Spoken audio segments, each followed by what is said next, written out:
What is up? Welcome back to Water Cooler Talk. My name is Caleb Turner, and I'm a sports writer at KSL.com. It is December 15th. We're coming at you on a Sunday night, and I'm once again joined by my friend, second time guest, Nate Schwartz. How you doing, Nate? Hey, good to be here. Thanks for having me, Caleb. I can't believe that I performed so well that you got so many emails and so many messages from people that were like, bring Nate back. That I'm here. I'm here again for a second time. I'm honored. Thank you for Uh, having me. of course, the ratings were through the roof. Actually, Matt Bellany on the town talked about us as like his big winner of the week as far as streaming, because the ratings are just going crazy. So. Yeah, I saw that. He tried to book a meeting. I was Yeah, too busy, yeah. but Matt, maybe I'll find some time. Craig, we'll reach out to you. We are here to talk about some sports. We missed you last week. I was out of town, and Nate actually spent some time out of town this week as well. So we've been around, but now we are back to talk about what's been going on in the world of sports. And so to recap, we'll start out with some hockey. Start out with the ice because it is cold outside right now. Too cold here in Utah, and even colder inside the Delta Center in the ice rink. For Utah Hockey Club, who have won six straight games on the road, so away from the Delta Center, they've won four of their last five overall. However, they've lost five straight at home and haven't won at the Delta Center since November 13th. So maybe a little too frigid in their Delta Center. The joints are freezing up. The pucks are not flexible enough to get into the net.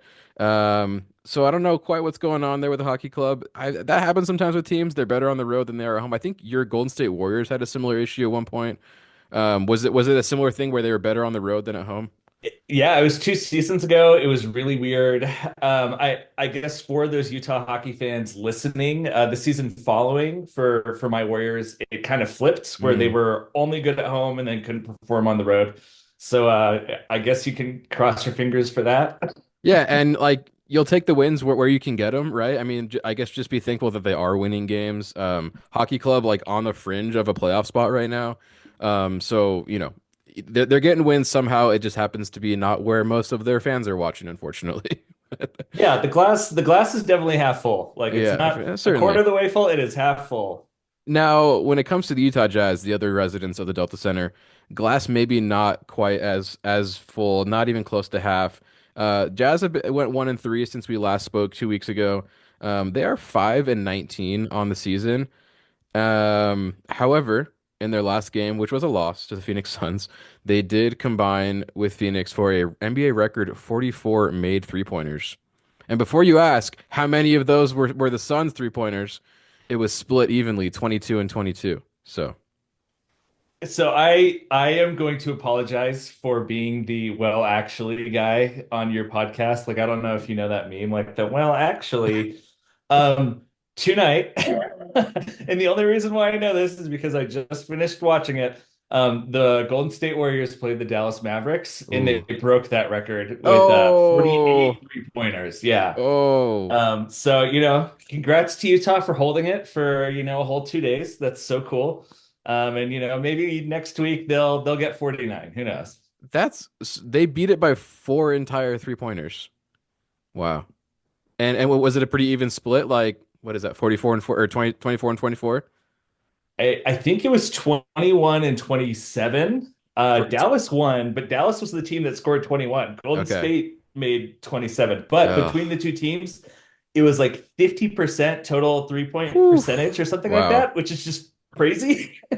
Yeah, the three-point shooting in the NBA right now is better than it's ever been and a hot topic of discussion right now because teams are pretty much only taking threes. Like you look at the Boston Celtics, like they're taking like 50 threes in a game. Which is just a Yeah, lot. Like it's way more than dunks, way more than like mid, obviously way more than mid range, but like it's just a different sport than it was like even just 10 years ago. Thanks to your guy Wardell. So yeah, there you go. Well, and actually, to bring this whole thing full circle back to the Jazz, like even though they lost to the Suns in that game, they performed like pretty well behind the line. Clearly, that record, but it included, I think, two three-pointers by our guy Walker Kessler, which is just like yeah, So I'm kind of a casual. I didn't know that that's a thing that he has in his bag, but he does, and it was sick. It was so sick to see it. So good So, job, so Hessler. I believe those were actually hit the only the first two threes he attempted all season. He had not attempted a three before that game against the Suns. So n- took two, made two. Yeah, what I'm hearing is 100%. Yeah, truly, truly. Yeah. So keep shooting, Walker Kessler. We're gunning for you. Moving on to a little college basketball. Utah State men's basketball moved to 10-0 on the season, still perfect. They got a win over South Florida this week, and Mason Foslev, their sophomore star of the team, almost had a triple-double. He was originally a Utah commit, flipped to Utah State after his mission. He's actually from Cache Valley, so good for him. Good for Utah State men's basketball. More on them coming up in a second.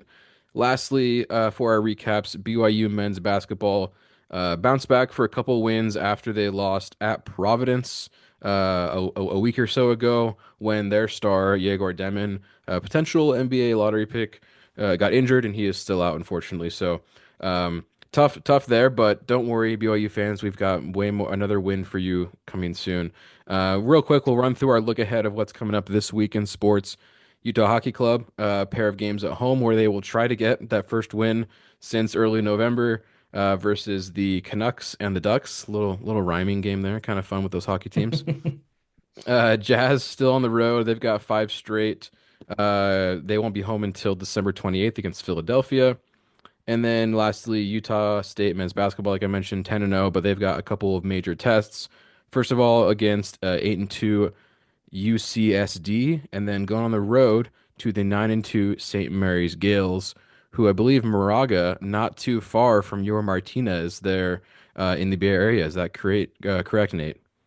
Yeah, dude. Yeah, it's yeah, my backyard basically. I mean, growing up as a BYU sports fan, both my parents went to BYU, of course.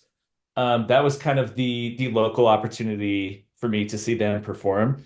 And like, I don't think that this is new news to anyone, but like St. Mary's, they're good. Like it's Great this basketball. small, Yeah. yeah, it's like this small school, just like in the middle of the hills in the East Bay of California. They're fantastic. They've thrown a whole bunch of problems at BYU during my tenure as a BYU basketball fan. And I'm going to expect that to continue against Utah State. So good luck, Aggies. Yeah, and also just like tons of Australians coming through St. Mary's for whatever reason. My guy Patty Mills, who is now on the Jazz, St. Mary's alum, so interesting pipeline there, but it works. So Yeah, I think the Steph Stopper too is also a St. Mary's alum. Delhi, you know it. And moving on to our winners and losers of the week. This is where BYU fans, we will get you your win because it was a big one. BYU men's basketball landed the number one recruit in the country as far as high school basketball goes. His name is AJ Dybantsa. He actually goes to high school here in Utah at Utah Prep. And he went on First Take with Stephen A. Smith, national television, one of the most watched sports programs in the country, and pulled out a BYU hat and put it on. So just raw first reaction, Nate. I think you texted me like first, like pretty early on that morning. I don't, were you watching First Take? Are you like a religious? You like wake up, Stephen A. Like let's do this. No, actually, I wish that I love Stephen A, but usually from a distance. He's so great. I actually have a coworker who's like a pretty diehard BYU fan, and I walked into the office that morning, and he was like, "Did you hear the news?" And it literally had to have happened like a minute before he asked me. And I was like, "Oh no, like what's going on?" He's like, "Just Google search BYU basketball," and I did, Ooh, and I was like, "What?" Yeah. Anyway, really exciting. First time we've ever landed a five-star. five-star recruit like Yeah. that. While we're like kind of talking about him a little bit, I do want to throw a question at you again, going back to just me being a casual, just an absolute casual. So he's playing high school basketball here in Utah. Um, I guess my question is like, why? Like, is it a good program that he's playing at? Like, is there some sort of BYU pipeline there? Is it just happenstance that like he's at a Utah high school and then is committing to BYU? Yeah, I wish I knew the answer to all of those. It's a really good question. I know the school has not been around for very long. There's another school in Utah, Wasatch Prep, I believe, that has been known for producing great basketball talents. But basically, what happens, as far as I understand it, in high school basketball, there's your classic public schools, that everybody goes to. That once in a while might have like a really great kid that breaks out and is awesome.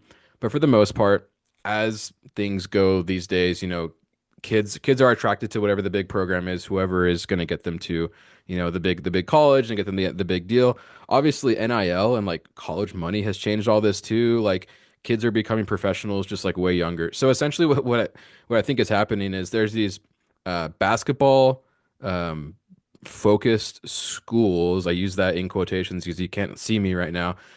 But it's yeah, these schools that are basically just exist only for basketball, think and or slash football, like IMG Academy. I think it's in Florida. That's a big one. It's kind of like that. Montverde is one that a lot of NBA basketball prospects have gone to. So it's essentially like a boarding school, I guess, for basketball. I believe Donovan Mitchell went to one of these up in on the East Coast somewhere. So they kind of go for like a year, usually like it's their senior year after they've grown and broken out and they really want to get the attention of these scouts.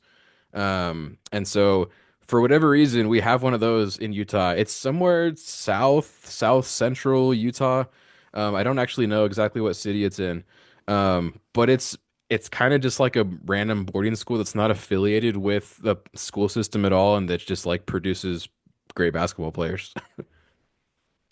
There we So, go. I just yeah. learned a whole lot. I mean, everything that you just said, everything that you just spelled out makes a ton of sense to me that like very talented basketball players in high school will intentionally seek out a space that will give them a higher opportunity in college and then in the NBA. The thing that I love about him attending this high school in Utah is that he's not going to be surprised by the Utah weather, I guess, like Yeah, Provo. Not certainly. to like throw my state biases around, but like for me, I would rather live in Provo than in remote central Utah. So Yeah, I no, don't it's, bring that's that that's a good sense. point. And I believe he's from like East Coast, like Massachusetts or something. So like I'm sure he's used to the cold, used to the snow, whatever. So I think he went to school up there. He might have gone to one other one in between. But yeah, they kind of just like travel around. It's like similar to AAU where like you go where like your buddies are, go where the best players are, go where the coach is, right? Go where you can like kind of make the biggest name for yourself. And yeah, for whatever, so he did that in Utah, but then feels like that way about BYU too. And as far as the BYU Utah prep connection, I don't think that's a huge thing because it's a relatively new school, like I mentioned. I think honestly the big pull was Kevin Young. So the head coach at BYU was a longtime assistant coach in the NBA. Most recently, the associate head coach, so like number two right hand man in Phoenix for the Suns. Speaking of the Suns, I feel like we've been talking about the Suns way too much on this podcast, but they are important here because he coached or assistant coached, whatever you want to call it, Kevin Durant and Devin Booker, who are big influences on AJ Dybantsa. He's worked out with both of them as like a 16, 17-year-old kid, which is crazy. And Kevin Young has brought other NBA kind of style coaches, G League guys, professional type coaches to Provo, and he said in his first press conference he wanted to make BYU the best place for NBA prospects to develop and get to the league. So it's all coming true, right? Like there was this clip that BYU kept posting about from that press conference that said that, and I was like, well, here we go. Like, well, if he actually gets taken number one in the draft, which he almost certainly will, there you go, BYU. That is like pretty awesome. Yeah, Like I even have like the 25 draft like big board just pulled up on my computer, and at least the one that I'm looking at, like our current BYU guy is sitting at number 4. So like having right. him and then bringing Dybantsa in next year, like the arrow is pointing not only in the right direction, but like wow, like Yeah. really, really in the right direction. Going back on one more kind of aspect of this whole thing, you talked about NIL and how Mhm. NIL like kind of focuses into all this. Anyone who's listening right now, if this doesn't exist yet, a Dybantsa t-shirt where the Y in his last name is just the Oh, BYU Y, so an good. instant buy, an instant purchase by me. Yeah, yeah. So if that exists, send me the link. If it doesn't exist, Just make it. free Just idea. make it. Yeah, Make go it your. make it. Go do it. Yeah, that is that. You're printing money right there. So, But yeah, it is pretty wild. I mean, especially when you look at like, I mean, the last guy to even get drafted from BYU was Jimmer, like 13 years ago, and he was taken like number 10, but that was like a once in a generation type thing. Um, and then I mean, yeah, it's like a totally different echelon, a different stratosphere of relevance, right? Of fame and all that. Um, and yeah, so we'll see what happens. Obviously, it's very early. Like we'll see what happens with Demon first, who came here from overseas. If they can turn him, if he does end up getting drafted in the lottery, that's great. Um, and we'll see. Obviously, I think a big question mark too is like, how does this affect, the on-court product and like, this like your everyday BYU fan that like lives in Provo and has had season tickets. Like, now are they going to have to pay like, $1,000 a game or whatever? And now they're like, it's like an NBA team in Provo or whatever. Like, honestly, are we going to get to the point where the BYU team could beat the Jazz? Like, I don't know. I don't know. Yeah, we're probably not that far Yeah. off. I do not mean that. I apologize, Utah Jazz. You guys are great. You guys are awesome. But no, I think that you bring up some really good questions, and I will be interested to see Yeah. how these things develop here in the coming seasons. For sure, for sure. And lastly, one more thing on BYU, not on basketball, but on football. We did find out, I think we mentioned the possibility of BYU playing Colorado in the Alamo Bowl. Well, it's official, it's happening. And to add on to that hype, two-way player, wide receiver slash corner safety, um, Travis Hunter won the Heisman. So BYU will be playing against the Heisman winner. And like, I think Shedeur Sanders, the quarterback, ended up in like sixth or seventh in the voting. So like two top 10 Heisman finalists in this Colorado game, not to mention Coach Prime as well, down in my hometown, San Antonio. So huge game, December 28th for BYU basketball. I know that Sorry, BYU has BYU gotten football. like, Football, that is, my bad. yeah, we got you. We got you. I know that BYU has gotten like a fair amount of attention this season just for how well that they performed this year in the Big 12. But as a fan, like this game is really exciting to me because I feel like it's like you were kind of speaking about earlier about BYU basketball. It's like hitting another gear. Mm. It's like BYU is playing Colorado, perhaps like one of the most like media followed football teams, here in the NCAA, and it's like BYU is going to have a lot of eyes on them for this Alamo Bowl, and I'm just like I'm I cannot wait for this game to happen. Indeed, I agree. Lastly, our last winner that I will mention, Utah Hockey Club on the road. That is, they are winners on the road. Great for them. We mentioned that streak. They've got six in a row. If they can keep it going, win all your games on the road, you're, at least a 500 team. So good for them. Moving into our losers real quick. I did want to give a quick shout out to the University of New Mexico, who our condolences lost their head coach, Bronco Mendenhall, to Utah State. He is now the head coach for the Aggies. And they also lost their offensive coordinator and their starting quarterback to the University of Utah. So, um, a lot of your team just kind of like up and gone up to the northwest a little bit. Sorry, New Mexico. Um, Thoughts on Bronco Mendenhall, who coached your team, the BYU Cougars, for a couple of years down there in Provo, Nate? Yeah, I squarely disagree with this designation that you've assigned to New Mexico that they're losers. I So I think that they're winners. I think that winners by subtraction. correct. Yes, addition by subtraction. Maybe I'm a little too harsh, and all of my fellow BYU football fans hopefully are going to back me up on this. But like the Mendenhall years, like were not super fun years. Like I don't know if some people are having like rose-colored glasses about the Bronco Mendenhall experience, but for me as a fan, the Sataki experience is like exponentially better than Mendenhall. I was and like while we were kind of prepping to have this conversation, I wanted to do a little fact finding to see if I was just misremembering or what was going on here.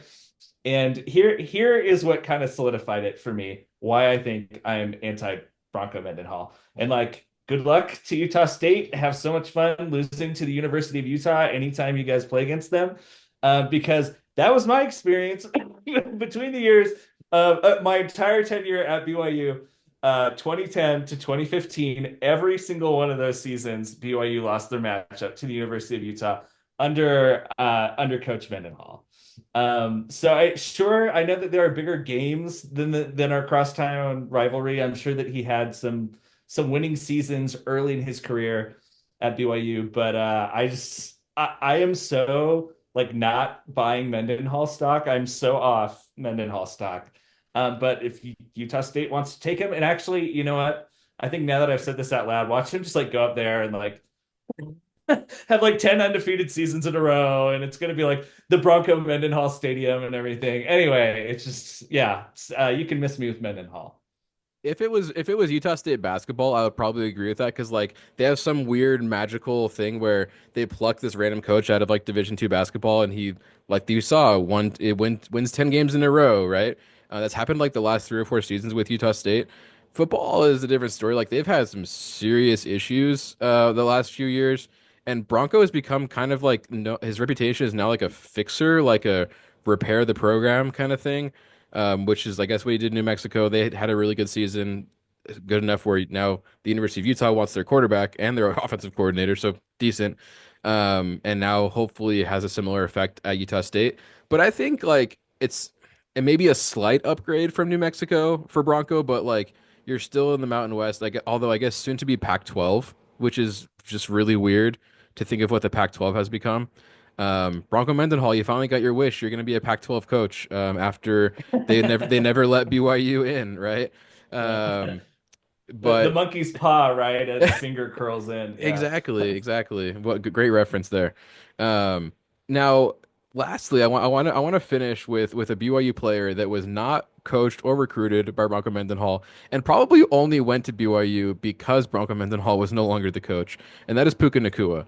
Um, and obviously, I think the cultural fit between Kalani Sitake and the Nacua brothers was very harmonious. He was able to flip them from the University of Utah and from Washington, which is a major program. They came down to Provo. And Puka Nacua, now in the NFL for the Los Angeles Rams, just like doing insane things, making Sports Center every time he touches the grass. And most recently against your San Francisco 49ers, had like potentially the catch of the year where he just like pins it on the dude's helmet on the sideline. And like the game before that had like an insane toe tap sideline catch. Like he's just doing things where like it's like a movie when he goes out there and plays. Like must watch television. Like the headline I have on our outline here is appointment viewing. Like that is what Puka has become. When he's playing, turn your TV on. It's really fun to watch. Yeah, he is absolutely spectacular, even in circumstances where I'm watching him just demolish my beloved San Francisco 49ers. But like he's undeniable. It's just the things that you see him doing, the catches that you're watching him make are things that you don't normally see while watching football. But also, like all of this is happening. What I'm going to say is like kind of at a little bit of a cost, which is Mm, he gets wrecked out there too. Like he is putting his whole body into every play, which we're seeing on the highlight yeah, reels that that are being posted on, on TikTok and on ESPN and whatever. But also like like he blocks hard and yeah, he's throwing his body into these linebackers and stuff. I really want him to have a long and healthy and awesome career. So just like yeah, just be so careful. Be so careful, Puka. We love you so much. We want you to keep doing this. yeah. Be careful. I'm I'm gonna bring this whole thing like really full circle here in a second, but I want to run through his stats real quick just because like I was curious and I just want to run through like what his last few weeks have been like. So he was injured early in the season, which to your point, like he does get injured sometimes because he makes these crazy plays and he's putting his body on the line. But coming back October 24th, 7 catches for 106 yards. The week after that had a bit of a dud, but the week after that, 9 catches, 98 yards. Then 7 catches, 123 yards. 9 catches, 117 yards. 5 catches, 56 yards. 12 catches, 162 yards against Buffalo. 7 catches, 97 yards most recently against San Francisco. Now, given he's only had 3 touchdowns in that span, so if all you care about is scoring, then maybe not the biggest thing, but like the dude's getting yards. He gets yards after the catch. He gets catches and yards that nobody else is gonna get. So insane things happening there. And what I wanted to say to bring this full circle, I'm glad you mentioned the blocking, because we mentioned Utah State, we mentioned Puka. Well, one time, the only time I went up to Logan to cover a BYU versus Utah State anything sports matchup was a football game. BYU versus the Aggies at Maverick Stadium, I believe it's called. BYU ends up winning, but I was able to be on the field afterward, and I saw an interaction between former BYU president Kevin Worthen. Loved that guy, Kevin J. Worthen, cool guy. Um, he stopped Puka as he was walking off the field and said, "Hey, great block, man." Just talking about a single play that he watched when I'm sure it was probably a scoring play where Puka blocked. It was like the last defender blocked him and they got a touchdown. Um, but like the fact that President Worthen saw that, like I thought was so funny, and which was like a great encapsulation of like appreciating like the little thing that Puka did, and like appreciating just like his vibe and like his whole thing of like being for the team and like just like good vibes only type thing, right?